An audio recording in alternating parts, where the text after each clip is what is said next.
স্বর্ণের দাম যখন বাড়তে বাড়তে আকাশচুম্বী, তখন রূপা দিয়ে দুধের স্বাদ ঘোলে মেটাতে চান, কিন্তু সেটিও বোধহয় দুষ্কর হয়ে উঠছে, কারণ এখন রূপার বাজারও অস্থির। সবাইকে হতাশ করে লাফিয়ে বাড়ছে এই ধাতুর দামও, যেন স্বর্ণের সাথে পাল্লা দিচ্ছে রূপা। সোমবার এক বিজ্ঞপ্তিতে রূপার নতুন দাম ঘোষণা করেছে বাংলাদেশ জুয়েলার্স অ্যাসোসিয়েশন বাজুস। এতে এক লাফে রূপার দাম যতটা বাড়লো তা বাংলাদেশের ইতিহাসে এর আগে আর কখনো দেখা যায়নি।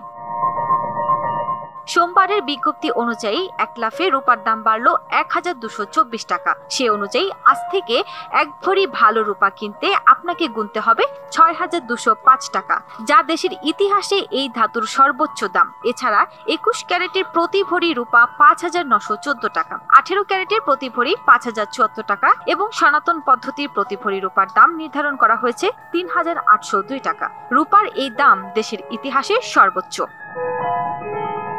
ডাবল ধামাকা অফার, ওয়ালটন ট্যাবলেট পাওয়া যাচ্ছে নতুন ছাড়কৃত মূল্যে। দেশের বাজারে সবশেষ 7 দফা সমন্বয়ের মধ্যে 6 বারই বেড়েছে রূপার দাম। এর মধ্যে সবশেষ টানা 5 দফায় বাড়ানো হয়েছে মোট 3394 টাকা। এর মধ্যে এবারেই সবচেয়ে বড় লাফ দিয়েছে রূপার দামে।